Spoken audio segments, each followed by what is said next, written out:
So we're going to spend a couple of days on this particular slideshow.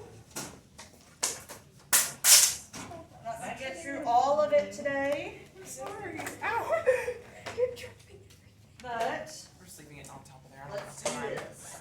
George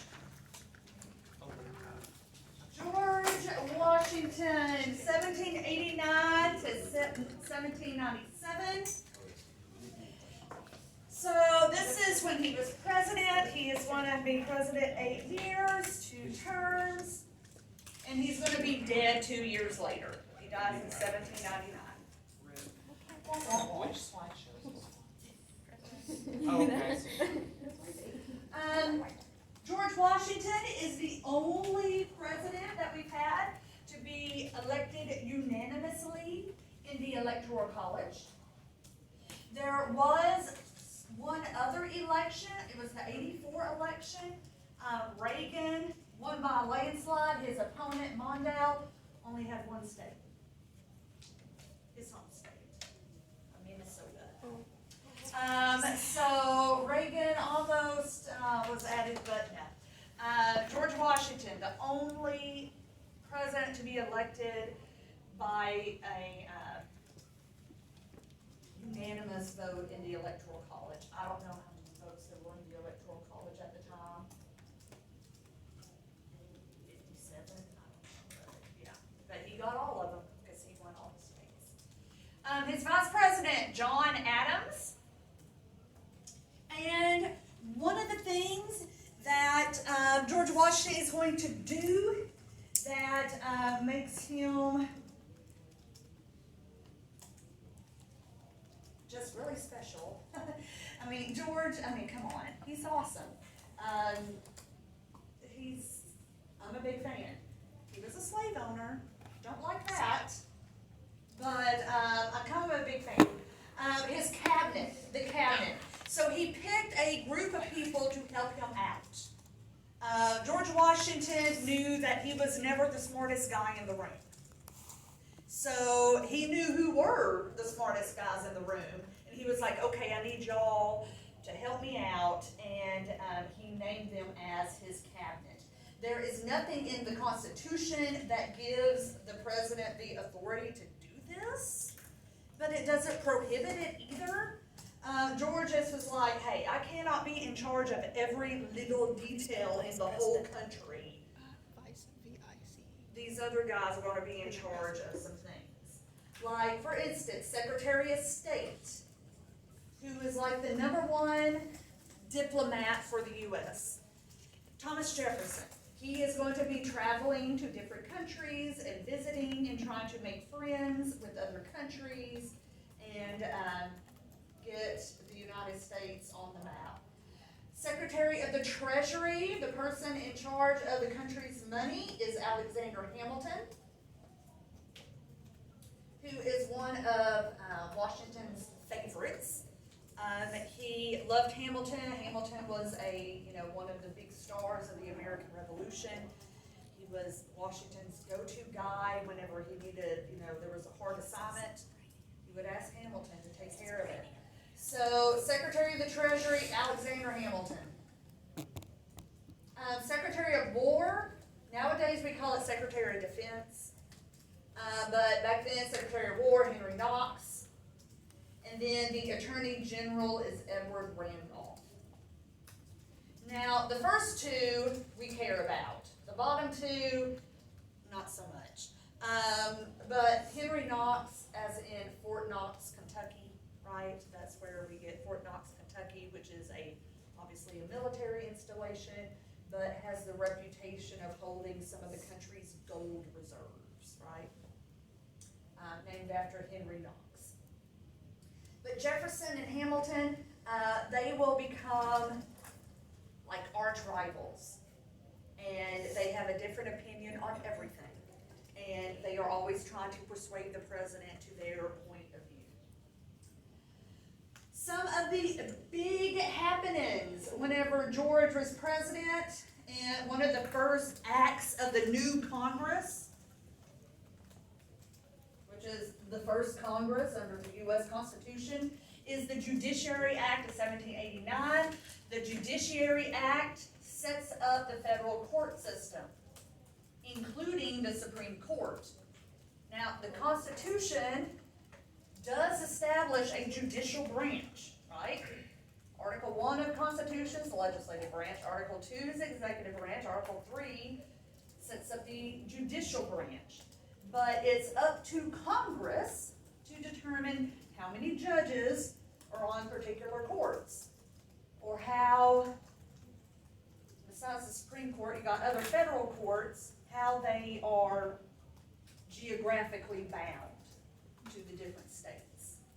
So the Judiciary Act 1789, it organized the Supreme Court with 6 members on the Supreme Court. Do you see a problem with having 6 members on the Supreme Court? Yeah, there could be a time, right? We now have 9. We did switch to an odd number. The U.S. Congress passed a new law, switched to an odd number. Now we're up to 9 judges.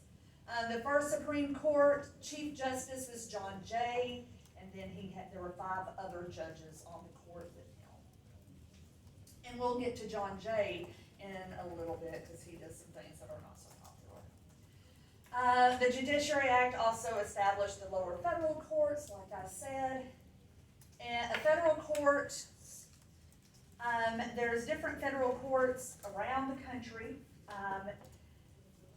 For where we live in Kentucky, the federal court is housed in Paducah, but it also covers part of Illinois and Missouri, of course, Kentucky. So that's that federal district.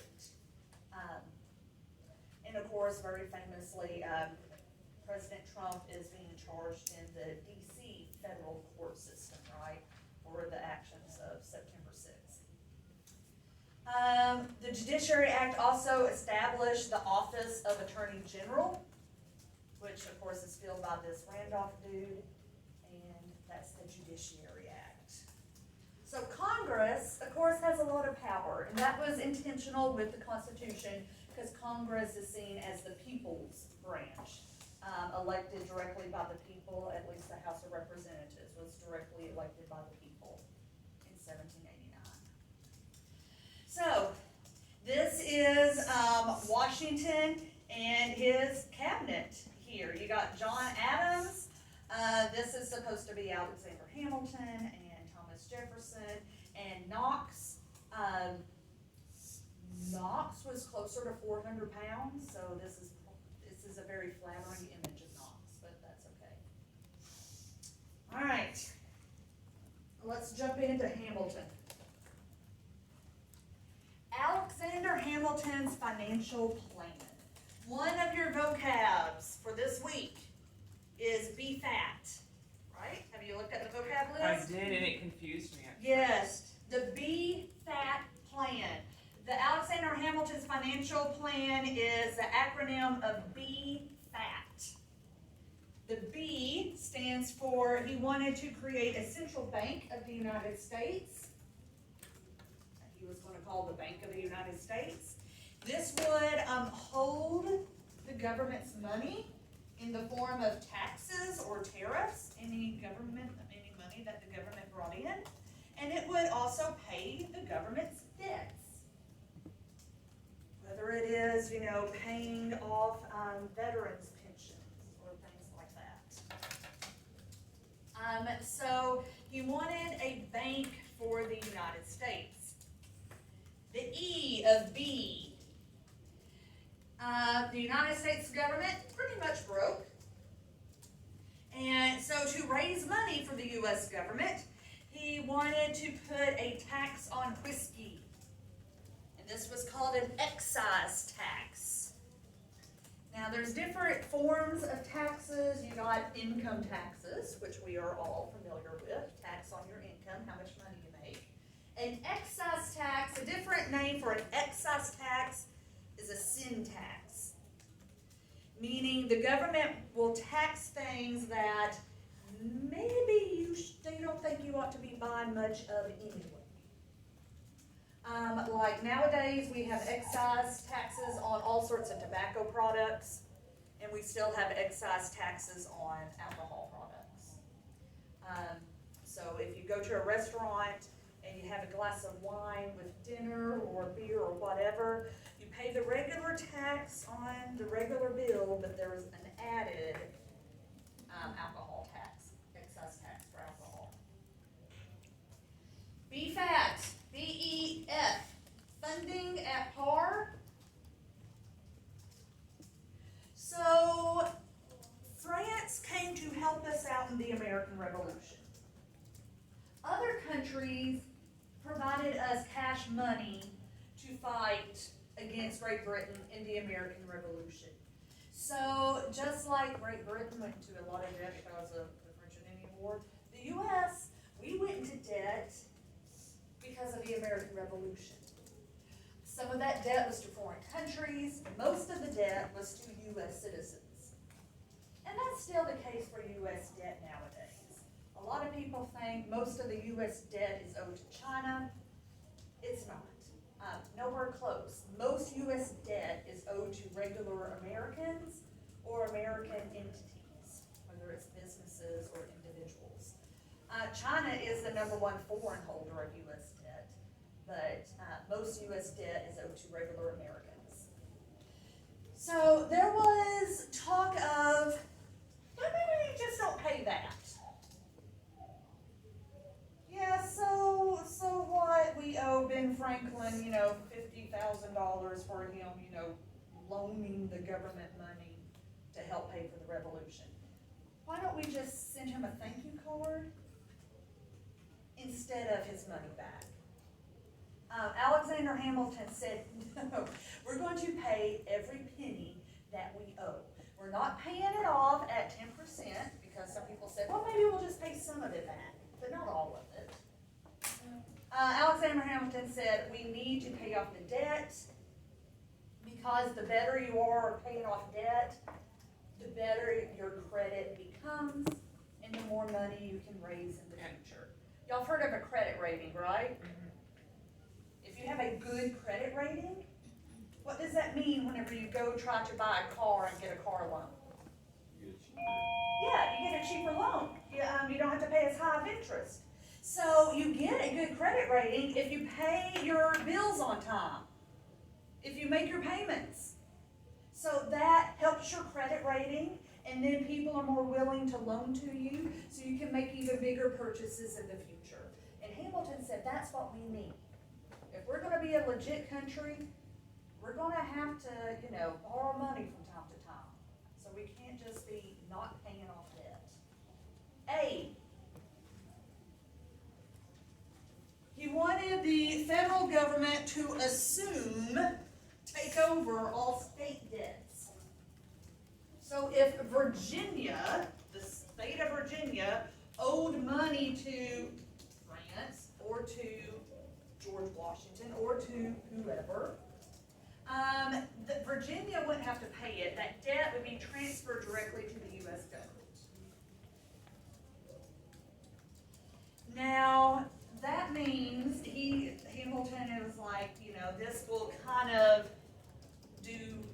it works alongside with this. The more debt you have, and the better you are at paying it, the higher credit rating you get. This assumption is that these states will now be heavily connected to the new federal government and responsive to the federal government. And T, tariffs. A tariff, we don't know this definition of tariff, we need to know this definition of tariff. A tariff is a tax on imports. Tax on imports. So, this raises money for the federal government. If you tax something, the government gets money, but also it will protect American business. If you put a high enough tax on the stuff made from Great Britain, then people may buy the American-made product instead, and that helps American business to grow. So, Alexander Hamilton's BEFAT plan.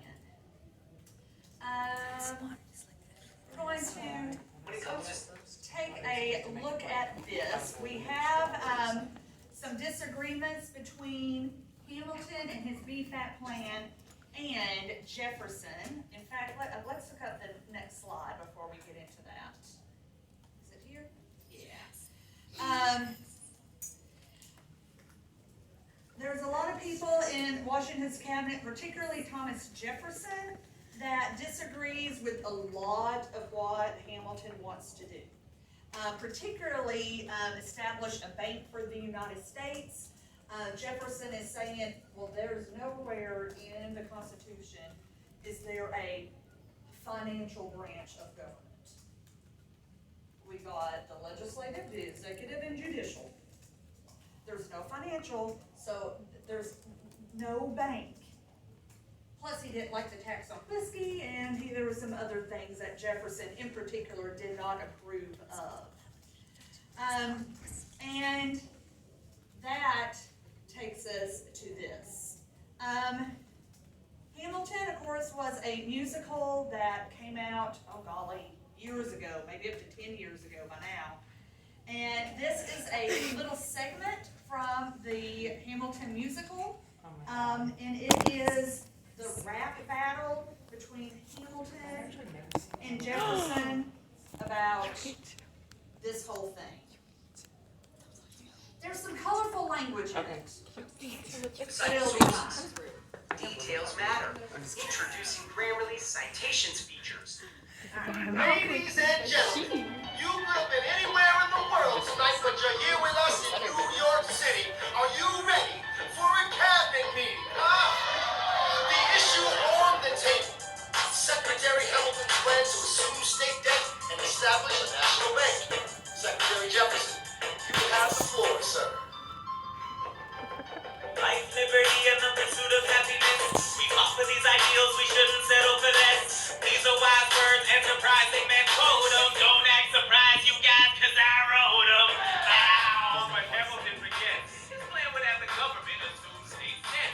Now, place your bets as to who that benefits. Look at every seat of government where Hamilton sits. Oh, if the shoe is wearing in New York's in debt, why should Virginia bear it? Our debts are paid, I'm afraid. Don't tax us out because we got it made in the shade. In Virginia, we plant seeds in the ground. We create. You just want to move our money around. This financial plan is an outrageous demand, and it's too many damn pages for any man to understand. Stand with me in the land of the free. Pray to God we never see Hamilton's candidacy. Look, when Britain taxed our tea, we got frisky. Imagine what's gonna happen when you try to tax our whiskey. Thank you, Secretary Jefferson. Secretary Hamilton, your response. Thomas, that was a real nice declaration. Welcome to the president. We're running a real nation. Would you like to join us? The same mellow doing whatever the hell it is you do in Monticello. We assume the debt, the union gets a new line of credit, a financial diuretic. How do you not get it? If we're aggressive and competitive, the union gets opposed to rather give it a sedative. A civic session for a slave. Hey neighbor, your debts are paid because you don't pay for labor.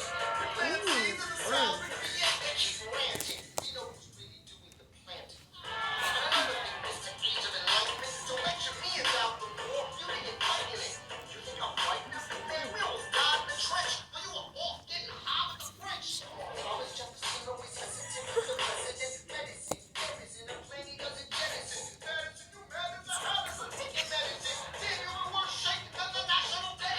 Sitting there, useless as two shits. Hey, turn around, bend over, I'll show you where my shoe fits. Excuse me. Jefferson, take a walk. We'll reconvene after a brief recess. Okay, I will. You don't have the votes. You don't have the votes. You're gonna get your trouble and you don't have the votes. Such a blunder sometimes. It makes me wonder why I even bring the thunder. Why do you even bring the thunder? You want to pull yourself together? I'm sorry, Virginia, it's a birds of the young man, I'm from Virginia, so watch your mouth. So we let Congress get held hostage by the South. We need the votes. No, we need both strokes. We need this plan. We need to convince more farmers. James Madison won't talk. That's a non-starter. Winning was easy, young man. Governing's hard. They're being intransigent. Have to find a compromise. But they don't have a plan. They just hate mine.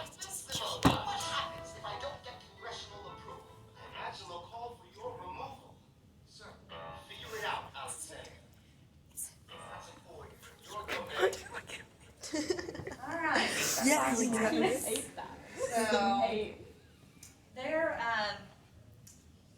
that was probably a cleaned up version of what they actually said in these cabinet meetings, because they were quite, Nasty. they were, they really did not like each other, and Jefferson was very, just snooty. And Alexander Hamilton had this big thing that, you know, why are you even here? You didn't even fight the war. He was very proud of his service and really thought that that ought to give him and other people that actually fought in the American Revolution like a bigger status within the government. So, the big picture here is you have this idea of how do we view the Constitution. Now, people are actually starting to govern and make new laws for the new country. And all of these laws have to abide by the big law of the Constitution. It was, should we follow the Constitution word for word, or just, loosely interpret what we think it should happen? And this is literally 2 years after they wrote the dang thing. They should know. So now when we're looking back at the Constitution in 2023 and we still have these same arguments about loose versus strict interpretation, they were doing this same argument right after it was written. So a strict constitutionalist is Jefferson, meaning he says it must be written in the Constitution that the government has the power to do this. And if it's not in the Constitution, then the federal government does not have the power. So it is not written in the Constitution that Congress can establish a national bank, a Bank of the United States. So Jefferson says, you can't do it. You can't do it.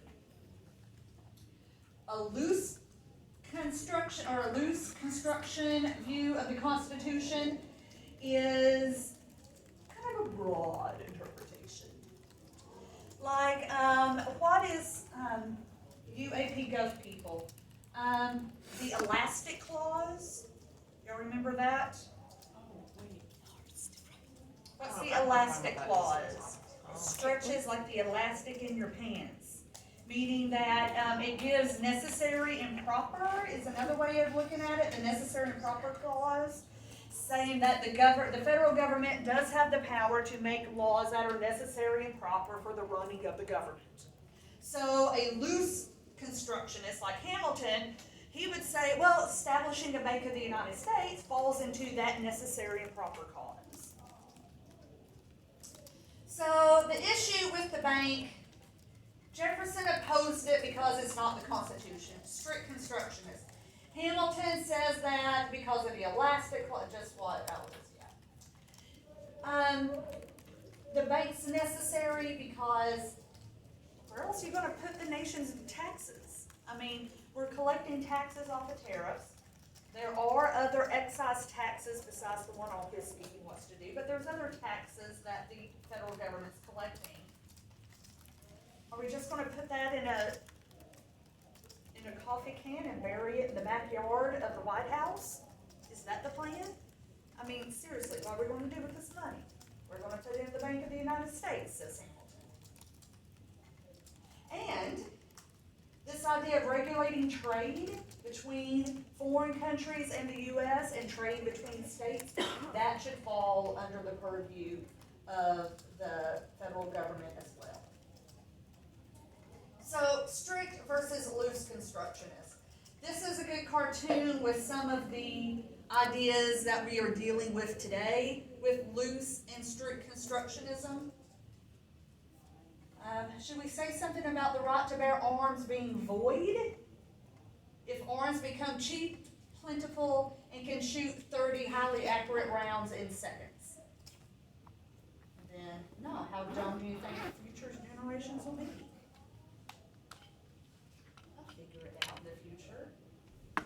So, and of course that's why we can amend the Constitution and all of this good stuff. But strict versus loose. What power does the federal government really have? Alright, so in that little rap battle, the end of it, George Washington told Hamilton, you gotta find the votes. You gotta get enough votes for this to pass Congress, so go to work and find the votes to pass this through. Because Washington was on Hamilton's side on this. He trusted Hamilton as the financial genius, so he just kind of, he trusted him. He's like, go find the votes.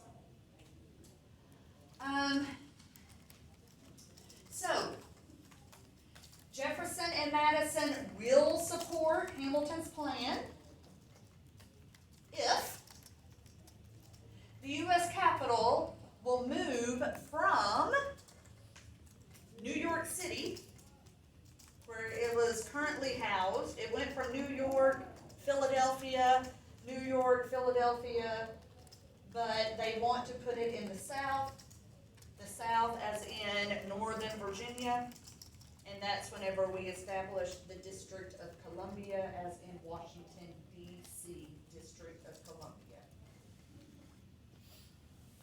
So Maryland was considered South at the time. Remember, the Chesapeake region was Virginia and Maryland. So, yeah. Washington, D.C., they took a little bit out of Virginia, they took a little bit out of Maryland, and they have a nice little capital city right here. So the capital deal, as it's sometimes known as, but this is what got Southern support for Hamilton's BEFAT plan. But Jefferson was right. We threw a fit over the tax on tea. What'll happen if you try to tax our whiskey? We're going. So there is a whiskey rebellion, 1791, 1794. And this is going to be in response to that tax on whiskey. Washington and Hamilton will lead U.S. troops into western Pennsylvania where this rebellion was happening. George Washington got on his horse, put on his military uniform, and went out to thaw people. And Hamilton's riding right along beside him. And whenever George Washington shows up with an army, those farmers out in western Pennsylvania that are protesting this tax, they quickly decide that's not a good idea. This also will prove that the U.S. government is going to be willing to back up the laws. The executive branch is the enforcer of laws. That's why Washington literally got on his horse and went out there to enforce the law. Jefferson led the opposition to Washington's assertion of federal authority. Jefferson kind of sided with the whiskey rebellers. Jefferson said this was an overuse of federal military, and he thinks that the farmers, they're the backbone of American society, and the farmers are right, and the government should bend to the will of the farmers.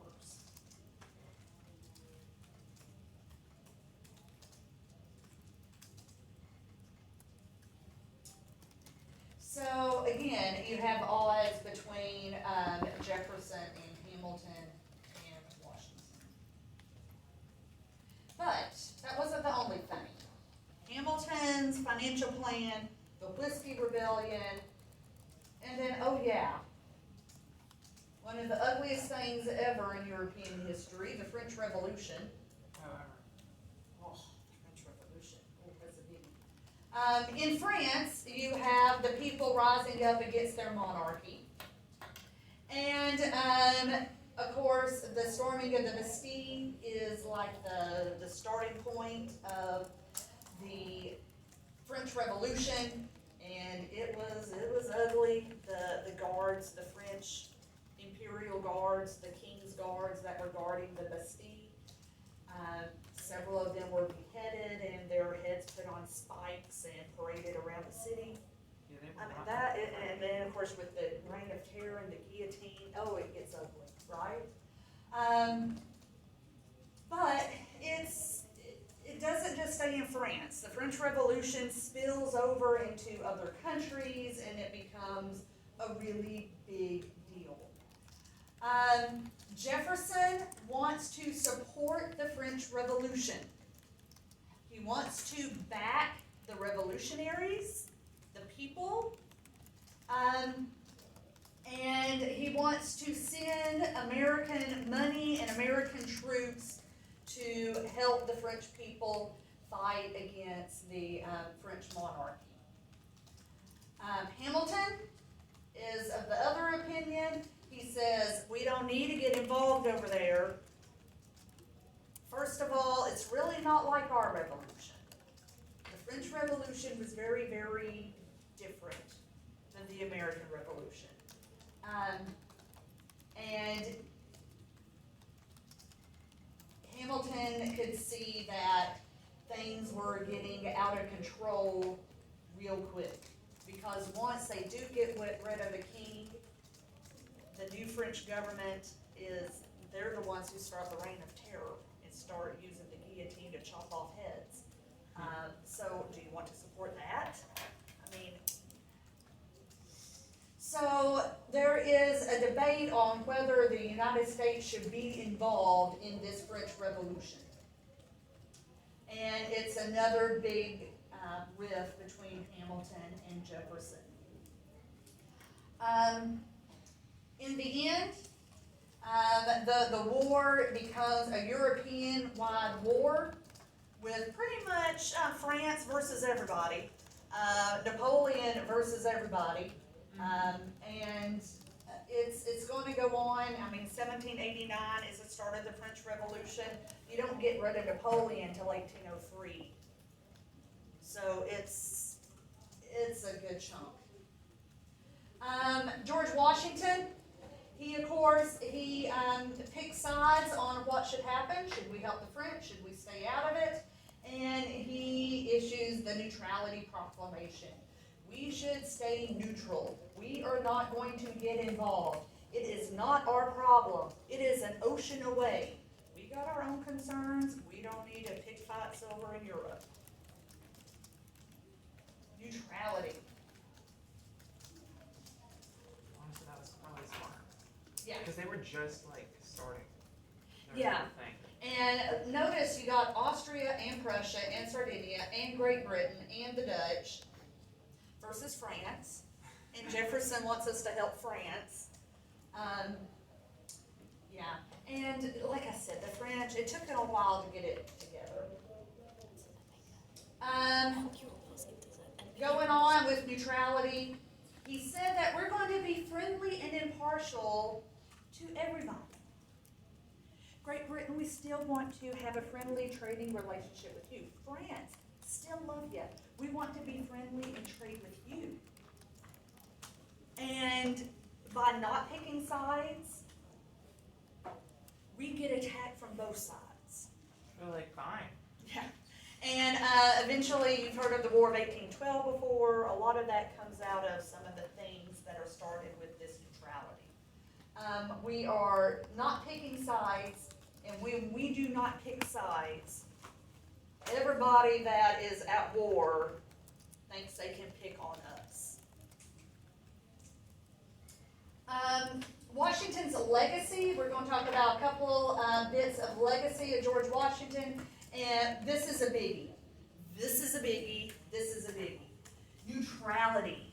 In fact, you know, whenever World War I gets going and World War II gets going, the United States presidents, whether it's Woodrow Wilson or Franklin Roosevelt, they literally quote George Washington and say that we're staying out of it.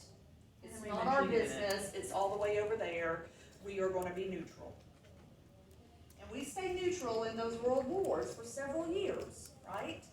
And it goes to this example set by Washington that we just need to mind our own business and kind of keep to ourselves.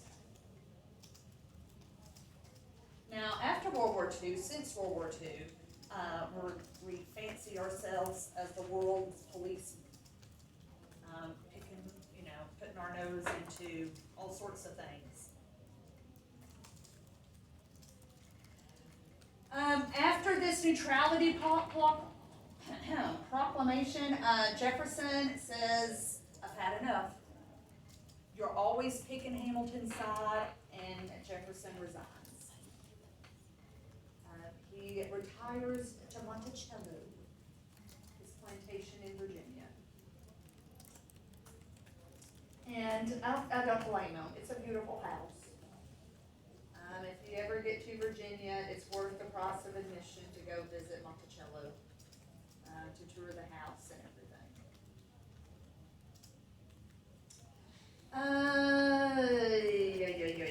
I was hoping to get to the end of Washington. Let me look real quick and see how much we want to go with this.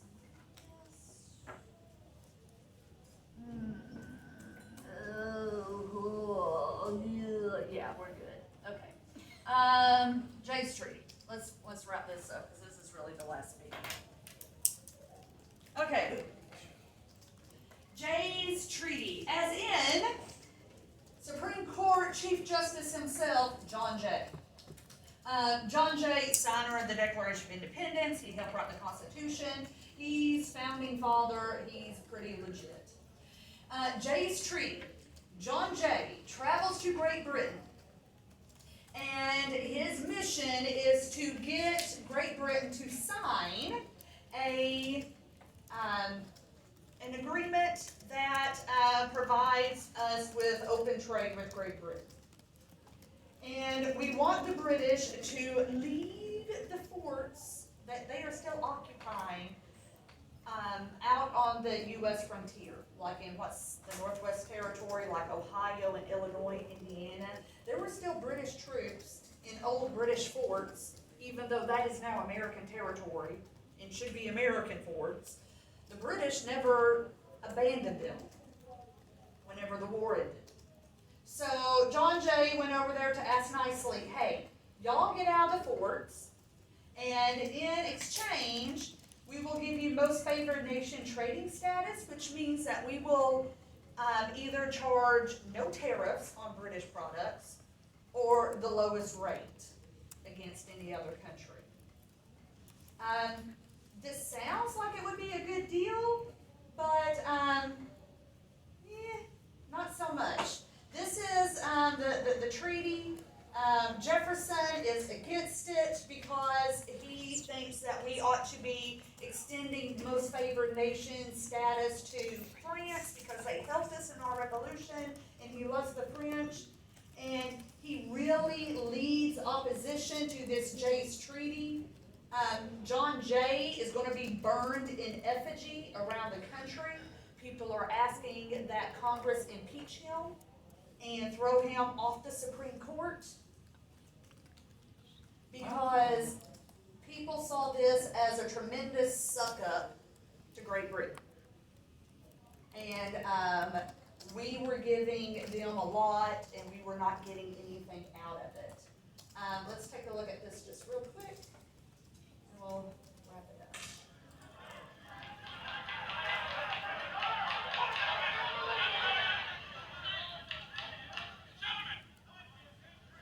Now, a vote to ratify the treaty negotiated by Mr. Jay with Great Britain still stands, and 15 in favor, 15 against. The Jay Treaty is no more than a capitulation of decision. We're still a colony. Peace, sir, is not capitulation. Mr. Treaty, stand down.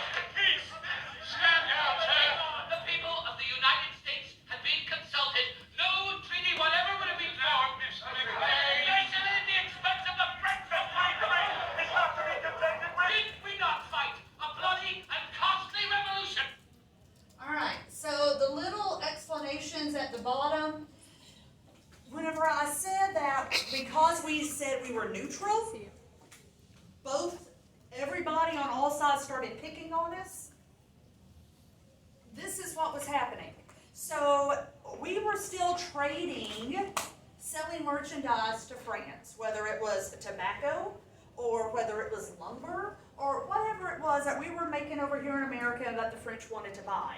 So we would travel across the Atlantic Ocean on an American ship bound for France, but if the British found us traveling across the ocean, a British warship, because Britain was at war, would stop the American trading ship, commercial ship, and steal the merchandise off of it.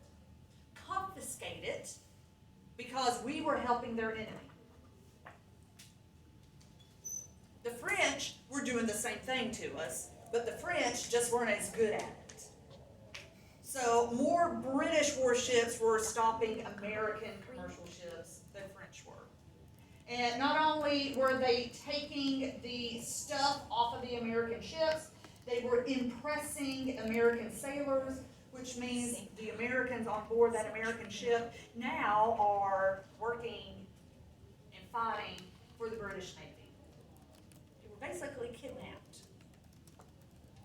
So this Jay's Treaty, we are trying to negotiate with the British to get out of those forts, leave us alone, and in return, we'll be nice.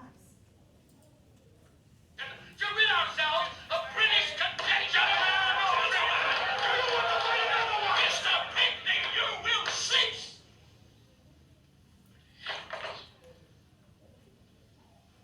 Now, the vote still stands at 15 in favor, 15 against. And as the Senate cannot come to a resolution, the final vote, the deciding vote, falls to this chair.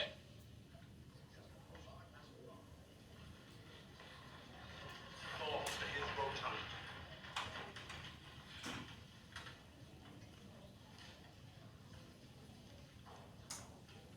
President's wishes are clear. I vote for ratification.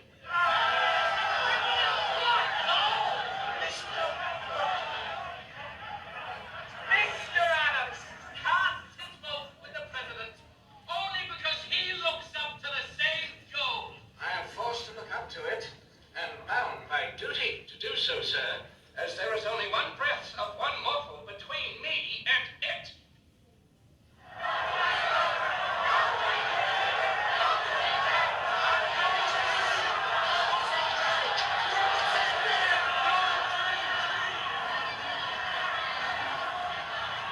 Hellhounds are in full cry.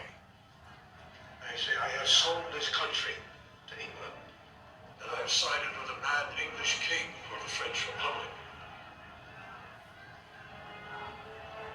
Slanders, libels, mobs, seditions, and the hissing snakes, the burning torches, hanging horrors of civil war. My desk overflows with memorials, petitions, threats, resolutions, remonstrances from every corner of the country, all urging me to refuse my signature, declaring I'm a traitor because I've sided with a mad English king over the French Republic. Chief Justice Jay informs me that he could steer a course from one end of the country to the other by the light of his own burning effigies. I do not approve of everything in that treaty. At least it keeps us out of their blasted border.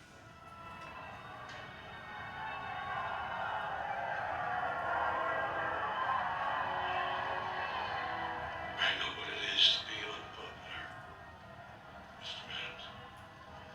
I am weary of the task. Most weary.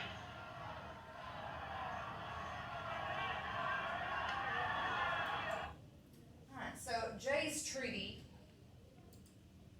rather unpopular. Washington does sign Jay's Treaty, it does become law, and he is not as popular as he used to be. Everybody loves George Washington. If he would have ran for a third term, he would have won a third term. but this was a definite hiccup in the road for George Washington.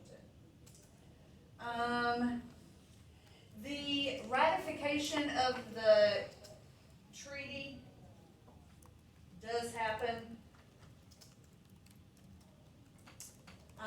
We also, in George Washington's administration, we have Pinckneys Treaty.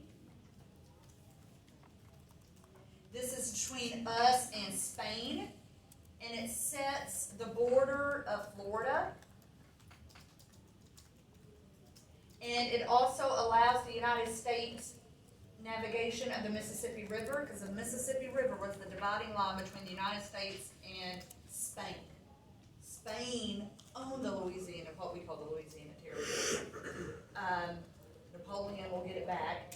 But anyway, we got the United States from the Atlantic to the Mississippi River. Other side of the Mississippi River is Spain.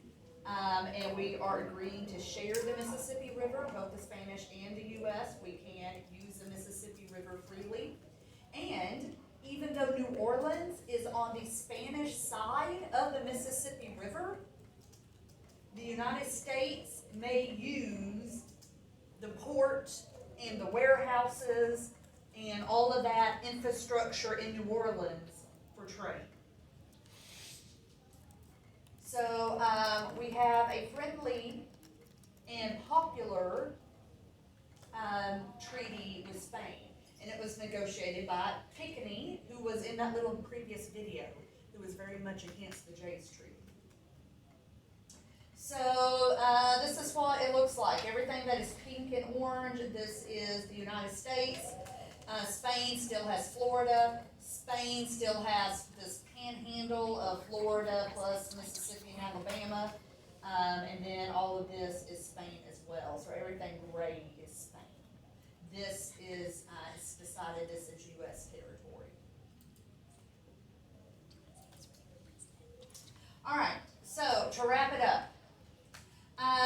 Some legacies of George Washington. We already talked about the legacy of neutrality. He also is, he said presidents should only serve 2 terms. Except for, Yeah, this guy. what's his name? I forgot. Yeah, that's Franklin Roosevelt. Didn't he serve like 4? He got elected to 4. Yeah. He died in the first month of the 4th term. Wasn't that because technically there wasn't in the Constitution that like, Correct. it was just like, It was just his example, Washington's example. All right, you're all good here, Elston. So 2 terms only, and all the other future presidents will respect that until we get to, actually both Roosevelts. Well, no, I shouldn't say that because he was, the first Roosevelt, Teddy, he ran, he was vice president and then took over, so that really doesn't count as his own term. But he did run for it. So Franklin Roosevelt, he will be elected to 4 terms. That is whenever we get the 22nd Amendment after Franklin Roosevelt. The 22nd Amendment is what limits a president to 2 terms. And that was passed in the 1950s. 1951 to be exact. 22nd Amendment, that one's easy to remember. 2 terms, right? So Washington, 2 terms. Also the title. People didn't really know Mr. President became the title, but people wanted to call him Your Honor, Your Excellency. He was like, no, that's a very, he said that was too much like on the noble, like English tradition side, and there is no class distinctions in the U.S. So Mr. President it was settled on that. Also creating a cabinet, this group of advisors to help you out.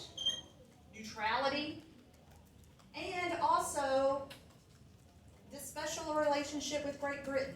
Even though we had just fought a war with them, even though we're going to fight another war with them, with the War of 1812, throughout all of that, they have maintained most favored nation status, even during that War of 1812, because they were our #1 trading partner.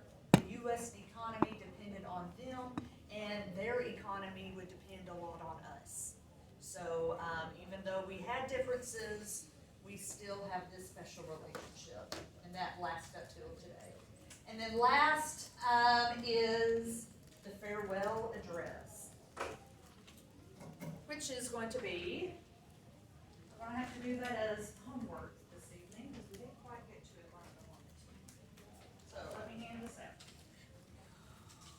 All right, Washington's farewell address.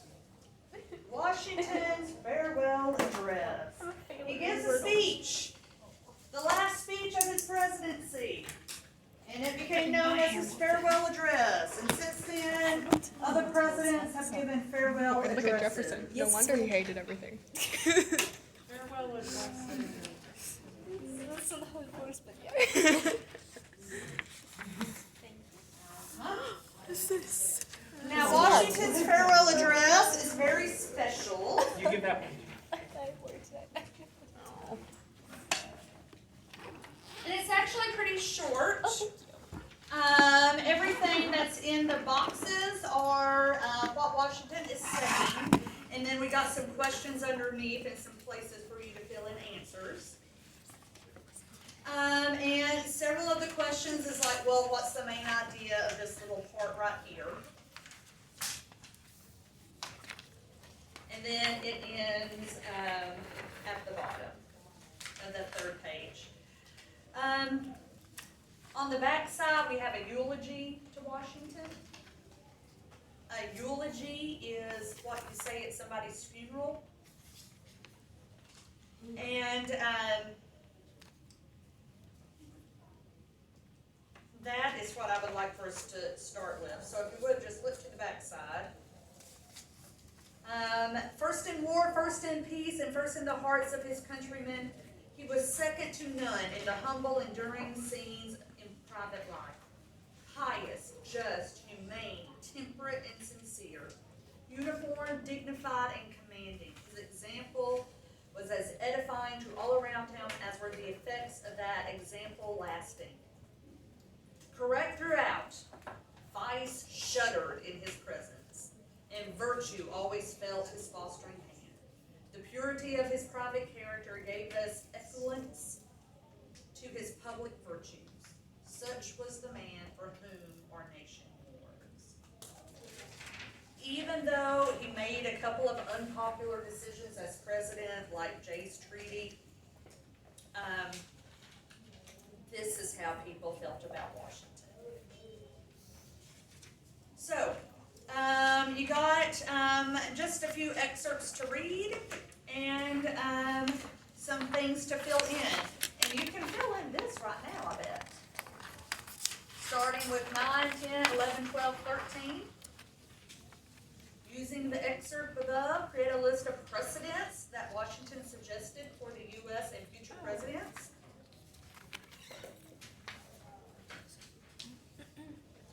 So, yeah, we already know some of those. But there is one that really ought to be in this list that is not on our list here. So don't just copy this list. Because there's one that we'll get to tomorrow. Okay, I'll put our learning check up. We got about 5 minutes till we get to lunch.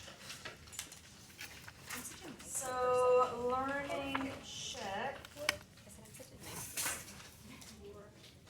Oops. Learning check. 3 legacies of the Washington presidency.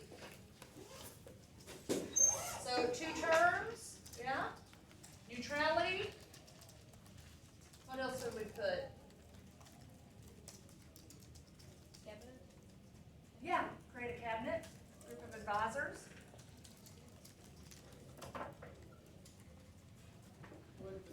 Address counts as every other Oh president. yeah, I like that. That works. Farewell address. The thing. Oh, is this thing? Yeah, like Let's the reach. words. You want to have this done? Why don't we have it done by Wednesday? Oh, okay. We can do that, because we're gonna talk a little bit more about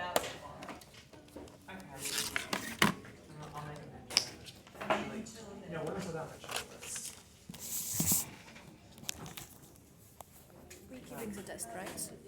Yeah. Bye. Have a good day. Bye, bestie. I hope you just had the greatest time listening to this, and I hope you pass with like a 99.9999 on your next test. Not hundreds though, you see, she doesn't like it. But imagine